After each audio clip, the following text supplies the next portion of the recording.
Un très bref rappel historique est nécessaire. L'Ionie est une région historique du monde grec antique située à l'ouest de l'Asie mineure.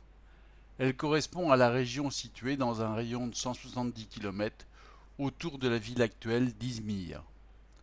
Son peuplement, au XIe siècle avant Jésus-Christ, est issu de la deuxième vague de migration achéenne.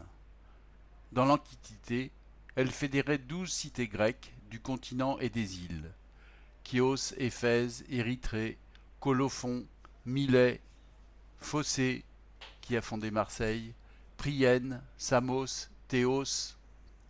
Chaque cité était indépendante et avait son propre gouvernement et sa propre organisation sociale. L'Ionie passa d'abord sous protectorat des Lydiens sous Crésus, puis, après la victoire de Cyrus, sous domination des Perses auxquels elle devait payer de lourds tributs. Ce n'est qu'après les victoires des cités de la Grèce continentale, à Marathon, puis à la bataille de Salamine en -480, à la bataille de Platée et à la bataille du Cap Michal, que les Ioniens recouvrèrent leur liberté. L'expansion de l'Empire perse vers l'ouest était définitivement arrêtée. Pour comprendre un minimum l'histoire de cette région, un résumé supplémentaire est nécessaire. On a dit que les premiers habitants historiques étaient les Doriens, qui venaient de la région du Danube. Plus tard, le Perse Cyrus le Grand, vers -550, étend son territoire à l'est et à l'ouest. Il défait le royaume de Lydie, dont la capitale est Sardes. Le roi, très riche roi Crésus, est fait prisonnier. Les autres cités grecques sont également prises en Ionie vers -550. Son successeur, le Perse Darius, consolide l'expansion des Perses. Soutenues par Athènes, les cités ioniennes se révoltent, mais elles sont reprises par Darius, qui détruit Milet et Éphèse. Il les mettra à contribution, ces cités ioniennes, pour conquérir la Grèce et Athènes en 490. Mais l'armée perse est écrasée à la bataille de Marathon. Le fils de Darius, Xerxès, reprend les armes contre Athènes pour la deuxième guerre médique. Il lève des troupes en masse, crée un pont de bateaux permettant à son infanterie de traverser la mer. Il creuse un canal pour que sa marine évite de passer au large du mont Athos. Le roi des rois, le roi perse Xerxès, bat sur terre le général Léonidas, général Sparte, à la bataille des Thermopyles en -480. Ensuite, il détruit Athènes.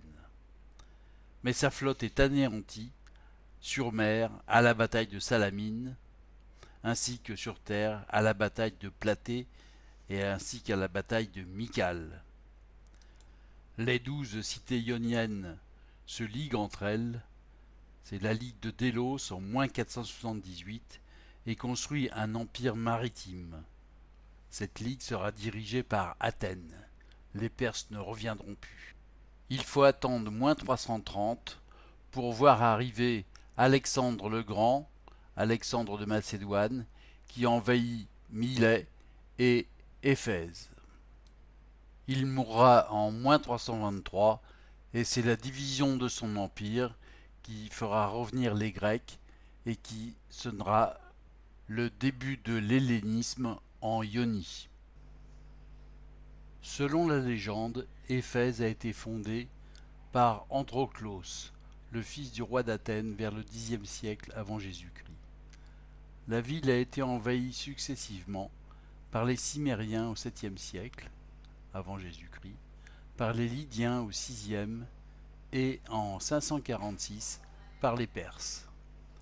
Éphèse resta sous le contrôle des Perses jusqu'à l'arrivée d'Alexandre le Grand en 334 avant Jésus-Christ. Après la mort d'Alexandre le Grand, son lieutenant Lysimaque, devenu roi d'Anatolie, décida de faire d'Éphèse un grand port. Il déplaça la ville et l'installa à l'emplacement des vestiges actuels. En 189 avant Jésus-Christ, la ville passa sous domination des rois de Pergame et en 133, les Romains en héritèrent. Éphèse est devenue la capitale provinciale sénatoriale d'Asie en 31 avant Jésus-Christ. Pendant la période romaine, Éphèse a connu les jours les plus prospères de son histoire. La population atteignit environ 250 000 habitants. Nous commençons la visite d'Éphèse par le haut comme d'habitude et par le château d'eau qui était alimenté par un aqueduc de 43 km. Et on voit ici des tuyauteries qui permettaient d'alimenter les thermes avant que le poisson devienne le symbole des chrétiens. On voit ici l'ictus, c'est-à-dire le cercle, divisé en 8 triangles, qui s'appelle donc l'ictus. Ici, la scène et le demi-cercle que vous voyez en bas sur le sol, on appellera un orchestre. Ça sera l'orchestre qui me donnera à chaque fois l'idée de savoir si l'odéon il était couvert ou il était ouvert. Ici le boulotérion qui était couvert à côté de l'agora d'État. L'hôpital. À gauche de l'hôpital, c'est en bas ça, hein, on va y aller tout à l'heure. On voit un arc, c'est une fontaine.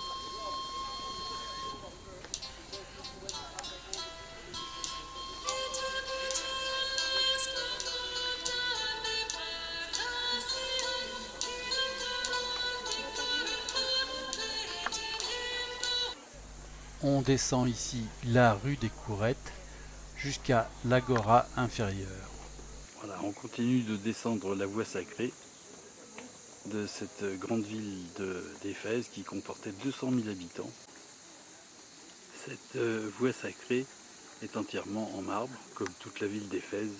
Le temple de Domitien s'était fait construire lui-même. C'est un carrefour stratégique sur la voie sacrée que l'on retrouve à Thénaniké.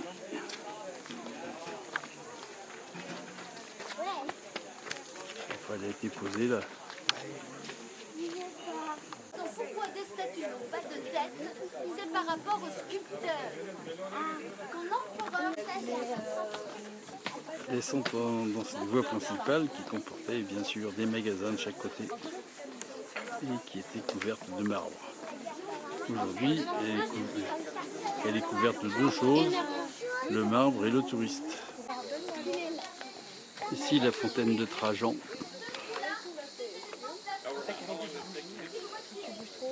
La mosaïque, c'était une preuve de richesse. Les fontaines, c'était des preuves de richesse. Plus il y avait des fontaines, plus ces fontaines-là montraient la richesse de la ville.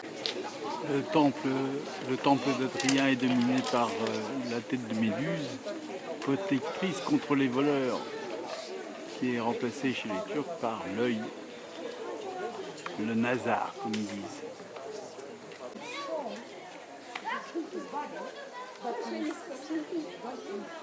Temple d'Adrien, donc. Voilà donc la façade de la bibliothèque de Celsius. C'était la deuxième ou troisième grande bibliothèque du monde antique, après celle d'Alexandrie et peut-être celle de Pergame. Les Égyptiens ayant cessé d'exporter le papyrus, les écrits étaient ici réalisés sur des parchemins qui étaient faits avec de la peau de chèvre. Au cours de cette visite d'Éphèse, où on voit ici un détail de la bibliothèque de Celsius, je vous rappelle que Éphèse avait été le siège du temple d'Artémis, une des 7 merveilles du monde que l'on peut voir ici. On voit que 3 des merveilles du monde étaient en Turquie. Ici, le temple d'Artémis, comme on ne le verra pas, parce qu'il ne reste qu'une seule colonne de tout ça.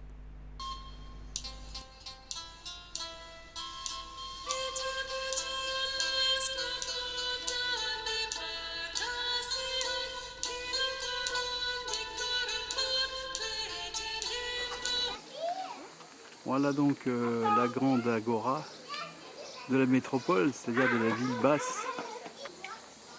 Évidemment, comme d'habitude, il a fallu creuser pour trouver le sol initial à certains endroits.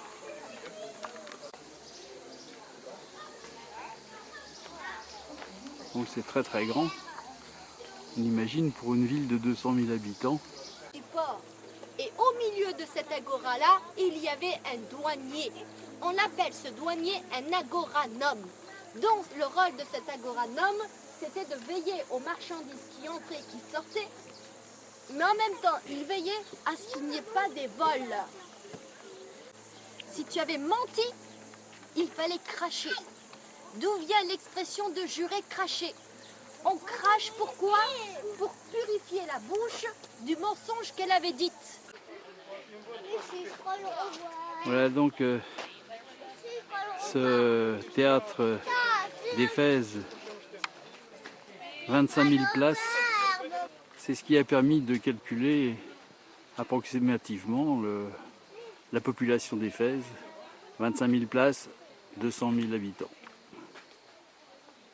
Théâtre gréco-romain qu'on voit, comme on peut voir, qui s'appuie sur la colline.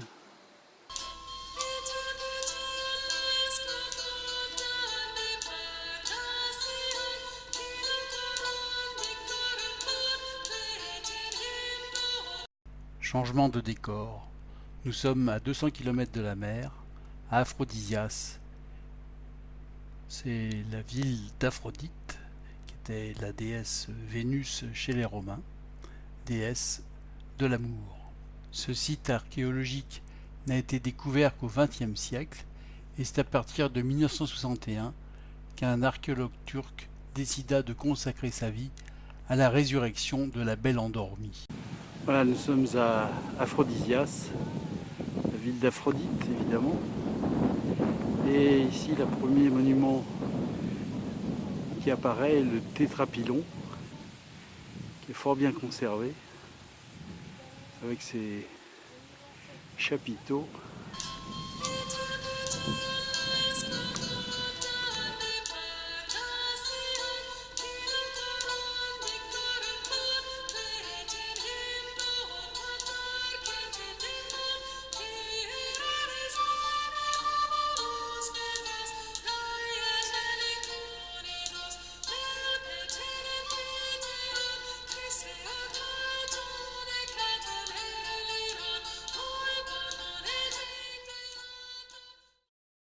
Donc ce tétrapyle, construit sous Auguste, donc du IIe siècle après Jésus-Christ, alors que la ville d'Aphrodisias avait été construite au départ vers le IIe siècle avant. Nous sommes ici devant le temple d'Artémis, le plus beau temple dédié à cette déesse, dont l'édification a commencé vers le 1er siècle avant Jésus-Christ et qui a subi de multiples transformations, notamment pour devenir une basilique.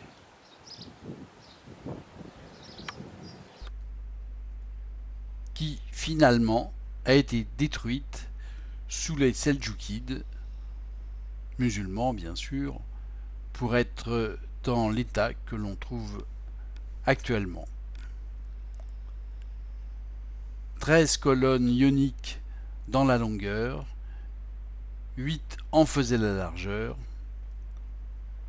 Là, celle-là a bien sûr été détruite. Ici, Aphrodite était fort vénérée, au même titre qu'Artémis à Éphèse, Artémis qui était la sœur jumelle d'Apollon. Découverte de ce magnifique stade d'Aphrodisias, le plus grand de l'Antiquité méditerranéenne, avec 260 mètres de long et 60 mètres de large. Il a une forme ovale, comme les stades romains, et il a été détruit par un tremblement de terre, enfin partiellement détruit par un tremblement de terre au 7e siècle.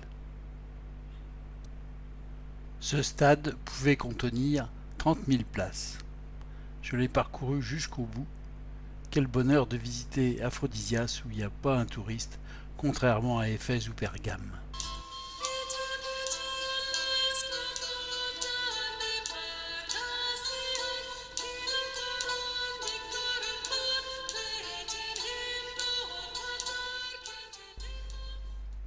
À peu de distance du temple d'Aphrodite, voilà une demeure que l'on appelle aujourd'hui la demeure de l'évêque, Bishop Palace. On reconnaît au centre un atrium entouré d'un portique à colonnes et au centre de celui-ci son impluvium. Au centre du patio, l'impluvium recueille les eaux de pluie. Ici le Bouleuterion, qui manifestement était couvert car aujourd'hui il est rempli d'eau. Et sur ces piédestaux, certainement des statues. Cet édifice, le Bouleuterion, était le centre du pouvoir politique de la ville, la Boulée, conseil de la ville, composé des citoyens les plus aisés. Les 9 rangées de gradins inférieurs de la cavea sont restées intactes et très bien conservées. En revanche, les 12 rangées supérieures se sont effondrées, ainsi que leurs voûtes de soutien, dont il ne reste que les murs, sans doute lors d'un tremblement de terre. Ici les thermes d'Adrien. Alors on ne sait pas très bien où était le frigidarium, etc., le caldarium. Certaines de ces pièces sont encore couvertes de mosaïques, mais malheureusement recouvertes d'un tissu pour les protéger.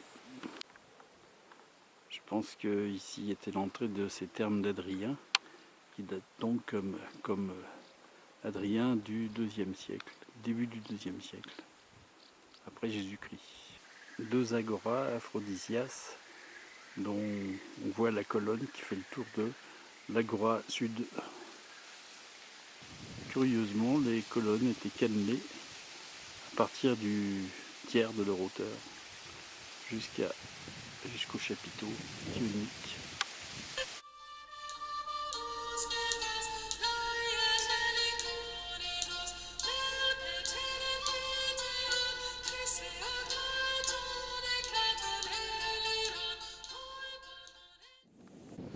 Les restes de la fontaine qui occupait l'extrémité est de l'agora sud.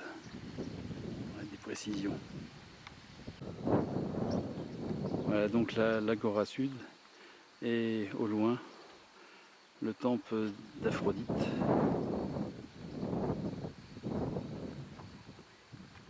Le théâtre est à la même hauteur que le reste en termes de qualité de conservation des gradins, de la fosse, de l'orchestre et de la scène, bon, qui a été reconstituée. Les premiers rangs sont à dossier évidemment. Et il y a même une place centrale réservée à l'élite.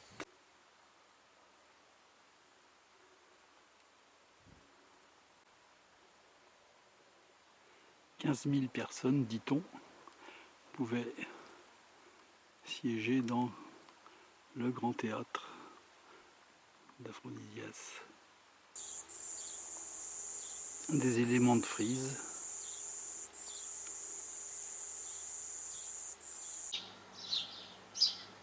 Ici le Sébastillon, qui date du 1er siècle, des débuts du 1er siècle, qui était couvert, qui couvrait 3 étages, comme on peut le voir ici, mais sur toute sa périphérie.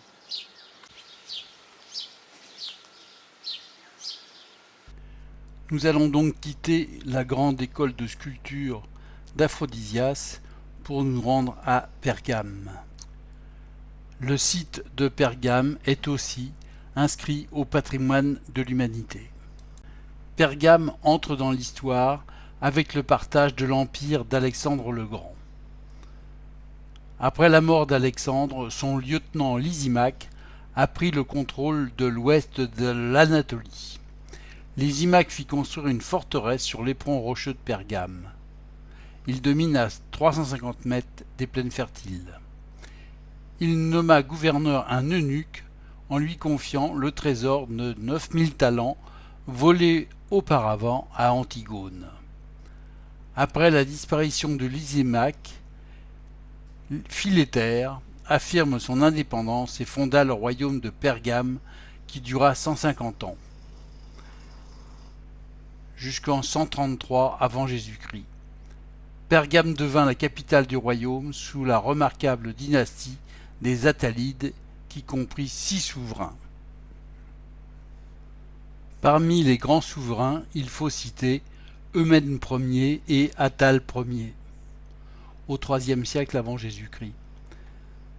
C'est Attale II, féru d'art et de culture, qui fit étendir l'influence de Pergame jusqu'à Rome. Pendant la période romaine, le royaume fut démembré et Pergame devint la première capitale de la province romaine d'Asie. Puis Éphèse sera capitale. Pergame resta prospère et une ville importante en Asie.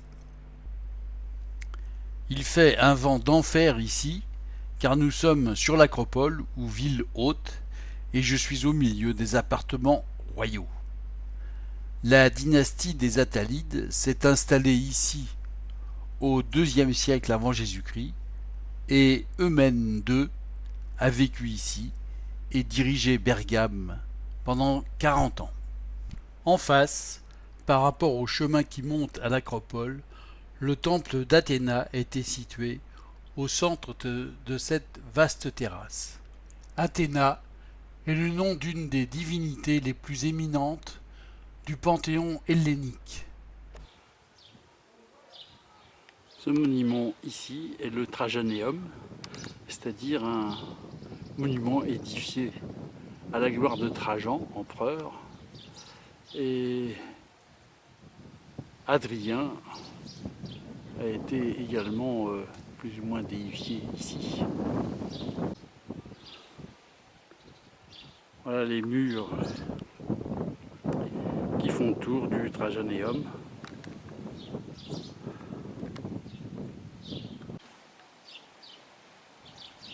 Temple de style corinthien avec un péristyle dont il reste quelques colonnes.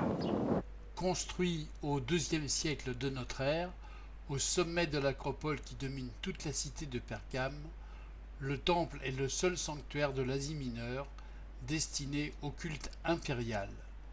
Ce temple est également le seul bâtiment romain sur l'acropole et construit en marbre blanc contrastant avec l'andésite des autres monuments.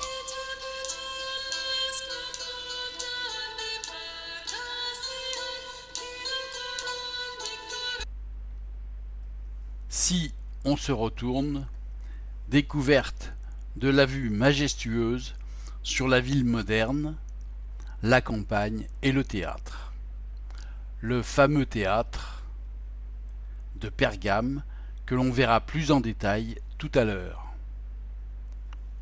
Mais revenons au temple. Il était très important pour une ville de posséder un tel temple dédié à Zeus donc.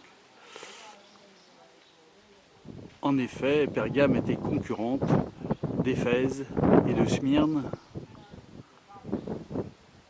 qui étaient également des places importantes, commercialement notamment. Comme on peut le soupçonner ici, il était entièrement paré de marbre. La statue de Trajan en chef militaire a été découverte à l'intérieur du Trajanéum.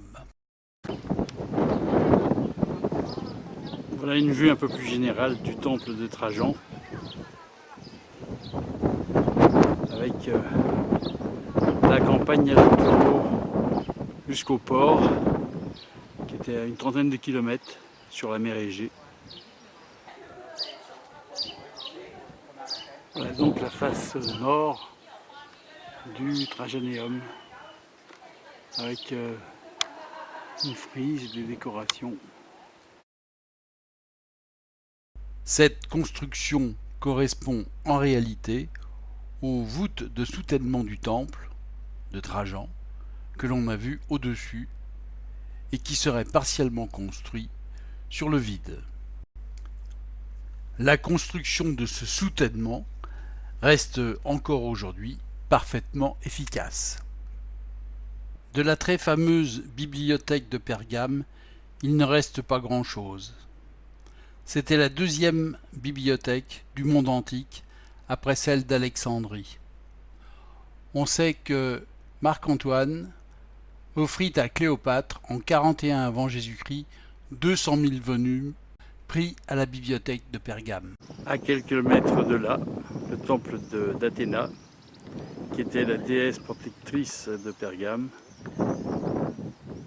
déesse des arts, des lettres et bien sûr de la guerre. Au milieu de cette vaste cour bordée de portiques. On voit ici très clairement comment on pouvait couler le plomb autour de la pièce centrale permettant de maintenir la colonne. Le théâtre fut construit sous Eumène II, au IIe siècle avant notre ère. C'est le plus pentu de l'Antiquité. Il comportait 80 gradins, permettant de recevoir plus de 10 000 spectateurs. En bas, à l'extrémité de la terrasse, se trouve un temple dédié à Dionysos, dieu du vin et du théâtre, construit au IIe siècle avant Jésus-Christ. Très spectaculaire, il est l'un des plus beaux théâtres de l'époque hellénistique. Ce théâtre ne possédait pas de scène, mais un mur de scène monumental était dressé pour chaque spectacle. Des rangées de trous pour fixer le décor sont toujours visibles au sol. Au centre de la cavea, près de l'orchestre, se trouve une loge impériale en marbre construite par les Romains pour accueillir les plus hauts dignitaires de la ville. Le bas du théâtre est bordé d'une terrasse longue de 250 mètres et ornée d'un majestueux portique à 3 niveaux. Le théâtre était initialement creusé directement dans la roche.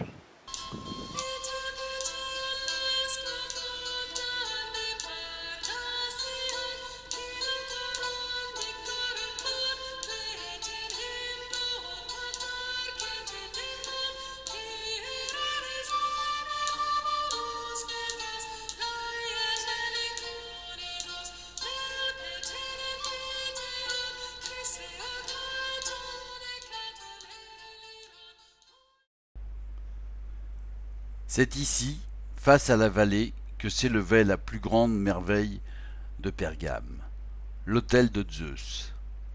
Il a été déplacé par les archéologues allemands et reconstruit dans la Pergamon Museum à Berlin. Il avait été construit par Eumène II et était consacré à Zeus. Ces frises monumentales représentant l'histoire de Télèphe constituent l'un des chefs-d'œuvre de la sculpture grecque antique et représentent l'apogée du baroque hellénistique. Dans l'Apocalypse selon saint Jean, il est appelé le trône du diable. Les anciens rois de Pergame semblent y avoir été vénérés. Le temple possédait une frise en marbre peinte et celle-ci est donc actuellement à Berlin. Nous sommes descendus de l'acropole que l'on voit à l'horizon et nous trouvons dans le sanctuaire d'Asclépios. Le dernier souverain attalide, Attale III, sans héritier, choisi par testament Rome comme exécuteur testamentaire en -133. le Sénat romain préfère conserver l'administration du riche royaume dont il fait la province d'Asie. Sous gouvernement romain, la prospérité et l'expansion de Pergame continuent, et au IIe siècle après Jésus-Christ, elle connaît même une seconde apogée avec l'édification de temples et de l'Asclépion, qui était une sorte d'hôpital dont on voit ici la voie sacrée. Ce sanctuaire thérapeutique était interdit à tous les mourants et toutes les femmes sur le point d'enfanter. On ne permettait à aucun malade de mourir dans le sanctuaire. En dehors du temple proprement dit, il y avait différents bâtiments, dont un théâtre. Ici, les restes d'une villa, sans doute, avec l'impluvium central. Et ici, un très grand bâtiment circulaire. Il s'agissait en fait d'un temple dédié à tous les dieux. Il faisait 24 mètres de diamètre, était un peu à l'image du Parthénon à Athènes. Le nom d'Asclépion dérive d'Asclépios, dieu grec de la médecine. Le sanctuaire d'Asclépion était un centre thérapeutique, site de guérison merveilleuse où se mêlent religion, médecine traditionnelle, magie, thermalisme et psychiatrie empirique. Ce haut lieu de culte de la divinité comprenait une école de médecine, un centre de rassemblement pour les philosophes et les savants, une bibliothèque, des temples dédiés aux dieux et même un théâtre. Le théâtre est de 3500 places. Il est en forme de demi-cercle et il est en bon état de conservation, comme on peut le distinguer, avec ses gradins et ses marches gravées de pattes de lion. On voit ici que seuls les escaliers étaient en marbre et les sièges en pierre calcaire sans doute. Voilà ici l'orchestre, et une lumière de scène, ce qu'il en reste, qui donnait sur l'Asclépion. C'était donc un grand centre de thermalisme. On y prenait des bains avec des eaux de qualité thérapeutique. Ici, on peut voir les latrines communes. On peut en effet distinguer quelques canalisations d'apport et d'évacuation d'eau. C'est vrai qu'il faut une imagination assez fertile pour reconstruire par la pensée l'Asclépion. Quand on voit toute la quantité de terre qu'il faut déblayer pour retrouver le sol initial. Un autre jour, je suis ici sur le lieu d'une ville hellénistique qui s'appelle Priene. Et je me rends compte dès le départ qu'elle est construite sur le flanc d'une montagne. Bien sûr, le parking est en bas. La montagne s'appelle la Mycale. Ça rappelle des choses. Et en bas, la plaine du fleuve Méandre. Plan de Priene et des différents endroits que l'on va visiter. C'est accompagné des cigales que j'ai visité ce site d'une ancienne cité de la Dodécapole. Peu de touristes amoureux des vieilles pierres partageaient ce goût et ce plaisir d'imaginer la Ionie il y a 23 siècles. Entrons. On voit ici l'ancienne voie qui permettait d'accéder à Priene. Ici, il n'y a pas de vent, ce sont les cigales qui font du bruit. Ici, la ville est purement hellénistique, avec son quadrillage à angle droit des rues, qui a été initié par Hippodamos de Milet. On appelle ce plan le plan hippodamien. Millet étant une ville que l'on verra tout à l'heure, qui est à quelques 20 km d'ici. Ici, la nature a repris ses droits. Se dressait ici le sanctuaire d'Asclépios.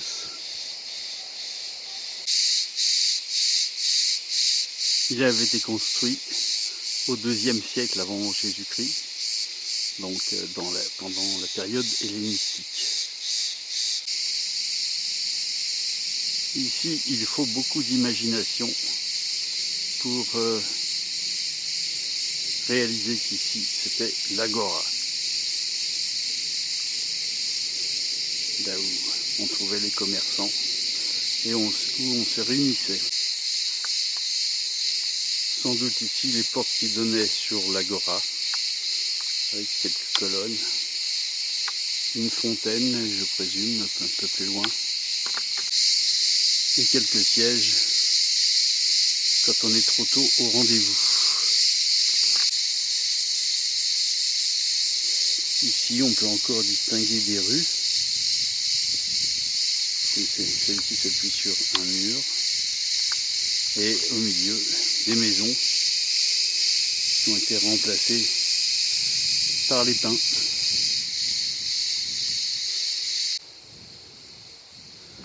Voilà ici des maisons qui dominaient la plaine du Méandre. Voilà une rue avec son canal d'évacuation. On dit que les rues se coupaient à angle droit, mais les marches aussi se coupaient à angle droit. On verra tout à l'heure le temple d'Athéna qu'ils ont mis trop haut à mon goût. Nous sommes au point le plus élevé du site et c'est là qu'avait été érigé le temple d'Athéna. C'est en style ionique, comme on peut le voir, avec des colonnes rayées et tronquées. Voilà donc ce temple d'Athéna de Priene.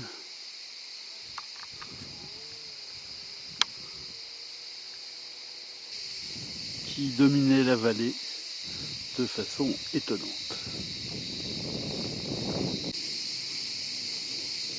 On peut encore distinguer les murs de la cella au centre donc de ce temple d'Athéna.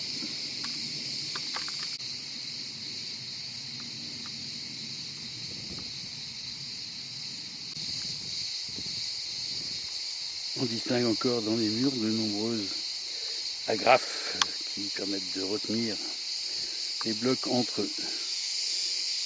Ceci fut efficace pendant 2200 ans. Cette image laisse voir l'évolution du delta du Méandre, car Priene était à l'origine un port au 8e siècle avant Jésus-Christ. Et aujourd'hui, on est à quelques distances de la mer. C'était Alexandre le Grand qui avait été l'initiateur de la construction de ce temple, mais il a été terminé sous Auguste, c'est-à-dire 4 siècles plus tard. Ici a été construite une basilique chrétienne au 5-6e siècle après Jésus-Christ.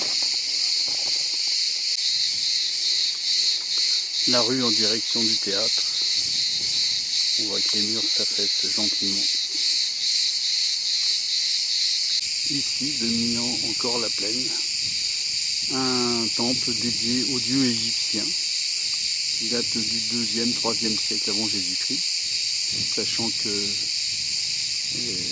la dynastie ptolémaïque était passée un peu par ici. Et ici, Isis et Sérapis étaient priés comme Anubis. Les animaux y étaient sacrifiés.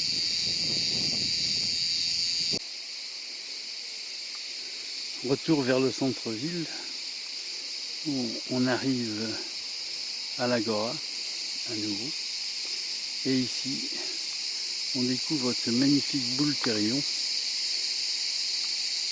Je crois qu'il pouvait accueillir 600 personnes. C'était là que se réunissait le conseil municipal, si j'ose dire.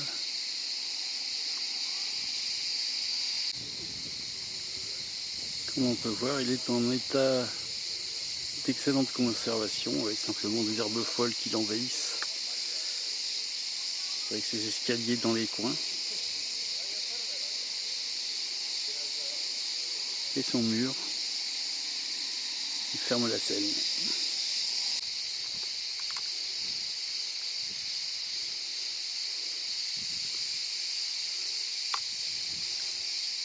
À l'horizon, sur la montagne, Prienne. Ici, ce monticule était une île précédemment. Et ici, le fleuve méandre, vient toujours se jeter et dépose ses alluvions, à tel point que on a pied jusqu'à très loin. Didyme n'était qu'un temple et quelques maisons. On y venait pour consulter l'oracle. Avec le temple d'Artémis à Éphèse, c'était le plus grand temple de Ionie. Son architecture est typiquement ionienne avec ses chapiteaux en tête de bélier, sa grande taille et sa riche décoration. L'oracle de Didyme était aussi réputé que celui de Delphes, et on sait que Alexandre le Grand est venu consulter l'oracle pour savoir s'il battrait les Perses. Voici enfin le temple de Didyme. C'est un temple d'Apollon où, comme à Delphes, un oracle sévissait. Apollon est en effet un des dieux les plus importants en ce qui concerne la possibilité d'obtenir un oracle. Le temple d'Apollon de Didyme était donc un des plus grands temples de l'Asie mineure. On sait qu'Apollon était le frère jumeau d'Artémis, dont le temple était situé à Éphèse. Ce temple n'a en réalité jamais été achevé. En effet, de multiples destructions et tremblements de terre n'ont pas permis cet achèvement. Pour venir à Didyme, on venait bien sûr de Milet, et à une quinzaine de kilomètres d'ici. Et on parcourait la voie sacrée, au niveau de laquelle on a retrouvé au départ et à l'arrivée des lions et des sculptures qui traçaient ce chemin. On voit ici la tête de Méduse qui représente l'emblème de la Turquie archéologique. Elle est coiffée de serpents et sa tête avait été réclamée par Athéna. Et sur les représentations du casque d'Athéna, on peut voir la tête de Méduse, qui est la protectrice du site. Il était prévu la construction de 102 colonnes. En fait, 72 seulement ont été érigées. On voit que chacune a une décoration différente, certaines d'ailleurs n'ayant pas du tout de décoration, témoin même qu'elles n'ont pas été terminées.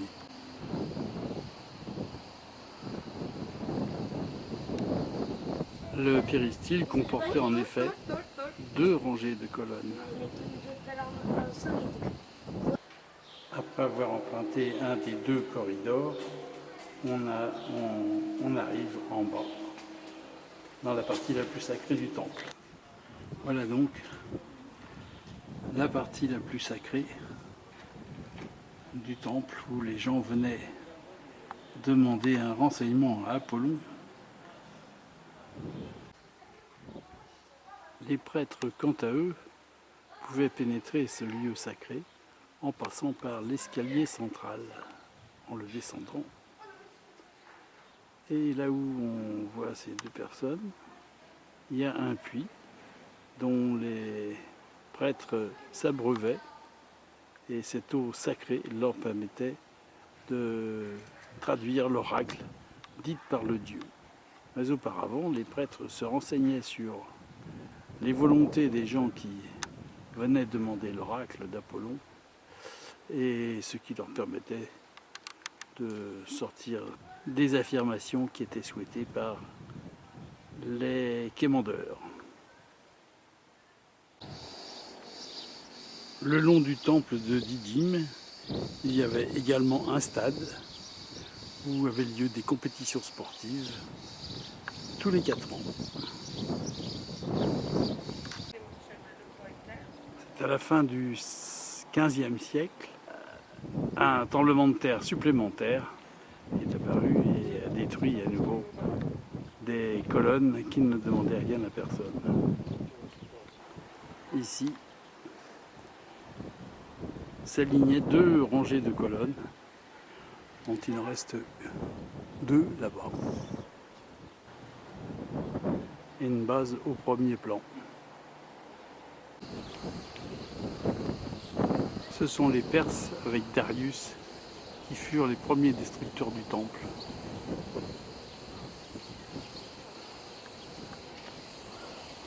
Il est clair que le temple d'Apollon de Didyme reste, malgré toutes les destructions, un des temples phares de l'hellénisme en Asie mineure.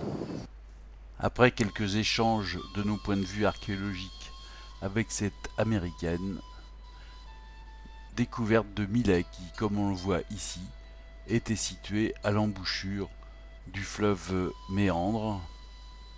Milet était un grand centre religieux et administrait le sanctuaire d'Apollon que l'on vient de voir à Didyme.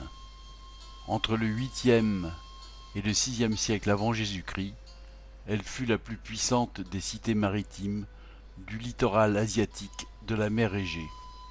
Elle fonda des comptoirs. Elle a été soumise par Crésus, roi de Lydie, puis conquise par les Perses. Elle participa à la révolte de Ionie contre les Perses.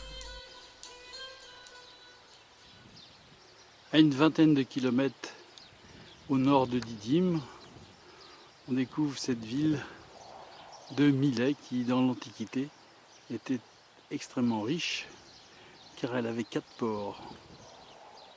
On découvre immédiatement son théâtre qui fait face au parking. Bon. Ce théâtre, donc, vous voyez la Skéna et l'orchestre, pouvait contenir 15 000 spectateurs. On voit ici la loge des représentants du peuple. Il date du IVe siècle avant Jésus-Christ. Mais Milet datait du 5e, 6e siècle avant Jésus-Christ, avait été envahi par les Perses, raison pour laquelle les cités ioniennes s'étaient réunies dans la Ligue de Milet pour lutter contre l'envahisseur perse. Certains accès, notamment au rang supérieur, sont parfaitement bien conservés.